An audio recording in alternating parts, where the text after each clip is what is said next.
మోదీ అమిత్ షా గురి తప్పిందా? అధ్యక్షుల ఎంపికలు పొలిటికల్ గేమ్. బీజేపీ తన వ్యూహాత్మక నిర్ణయాలతో ఎప్పుడూ ఆశ్చర్యపరుస్తూనే ఉంటుంది.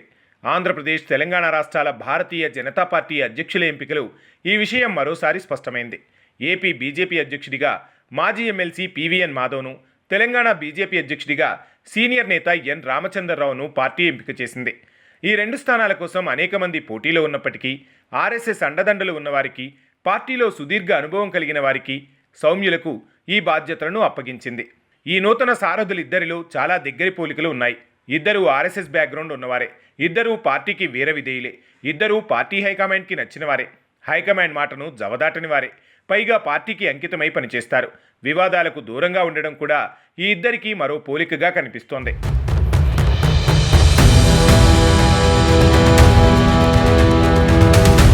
అదే సమయంలో ఇద్దరికీ క్షేత్రస్థాయిలో సొంతంగా బలం కానీ బలగం కానీ లేదు.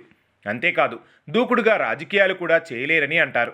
ఇక బీసీ సామాజిక వర్గానికి చెందిన పీవీఎన్ మాధవ్కి ఏపీ బీజేపీ పగ్గాలు ఇచ్చిన హైకమాండ్ బ్రాహ్మణ సామాజిక వర్గానికి తెలంగాణలో పగ్గాలు ఇచ్చింది. అలా సామాజిక పరంగా సమతూకం పాటించామని బీజేపీ భావిస్తోంది. కానీ ఈ ఎంపిక వల్ల తప్పులు జరిగాయా అన్న చర్చ కూడా ఉంది. తప్పు కాదు, కానీ ఉత్సాహంగా ఉన్న తెలంగాణ కార్యకర్తల్లో కొంత నిరాశను కలిగించేలా నియామకం జరిగిందా అన్నదే చర్చగా ఉందట. బీజేపీ గ్రాఫ్ గత కొద్ది సంవత్సరాలుగా తెలంగాణలో బలపడుతూ వస్తుంది. ముఖ్యంగా బీసీ నేత అయిన బండి సంజయ్ పార్టీకి ప్రాణం పోశారు. ఆయన దూకుడే పార్టీకి ఎంతో మేలు చేసింది. అలాగే చూస్తే కనుక ఈటెల రాజేందర్ ఈ పదవిని ఆశించారు. ఆయన బీఆర్ఎస్లో పునాది నుంచి ఉన్నారు. ఆయనకు సంస్థాగతంగా నిర్మాణం ఏమిటో తెలుసు. ఆయనకు బీఆర్ఎస్లో చాలామందితో పరిచయం ఉంది. అలాగే రాజకీయంగా చూస్తే ఆయన వ్యూహరచనలో దిట్ట. భారతీయ జనతా పార్టీ ఎదుగుదలకు అది ఎంతో ఉపయోగపడుతుందని చెబుతారు.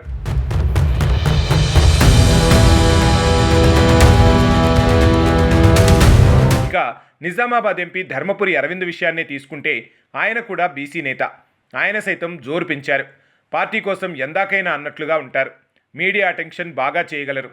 ఇలా పార్టీ బలమైన బీసీ నేతలను ఉంచుకొని బ్రాహ్మణ సామాజిక వర్గానికి చెందిన రామచంద్రరావుకు అవకాశం ఇవ్వడం వెనుక వ్యూహం ఏమిటో ఎవరికీ అర్థం కావడం లేదు. ఇక రామచంద్రరావు ఏపీకి చెందిన సీఎం తెలుగుదేశం నేత చంద్రబాబుకు కొంత సాన్నిహిత్యంగా ఉన్నవారు అన్న ప్రచారం కూడా ఉంది.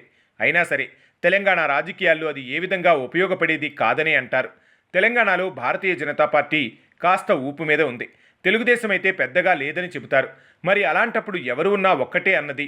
ఏపీలో చూస్తే బీసీ నేత పీవీఎన్ మాధవ్ అయితే తెలుగుదేశం పార్టీ విధానాల మీద గతంలో పోరాటం చేసినవారు. 2014 నుంచి 2019 దాకా ఉన్న రాజకీయం అక్కడ వేరని చెబుతారు. ఇప్పుడు అది కుదరదని కూడా అంటారు. ఇప్పుడు తెలుగుదేశం పార్టీ బలం మీదే కేంద్రంలోని ప్రభుత్వం ఆధారపడి ఉంది. దాంతో పరిమితంగానే భారతీయ జనతా పార్టీ పాత్ర ఏపీలో ఉంటుందనేది సత్యం. పైగా కూటమి ప్రభుత్వంలో బీజేపీ కూడా భాగస్వామి. ఈ పరిమితులు తెలుసుకొని భారతీయ జనతా పార్టీ కొత్త అధ్యక్షుడు పనిచేయాల్సి ఉంటుంది.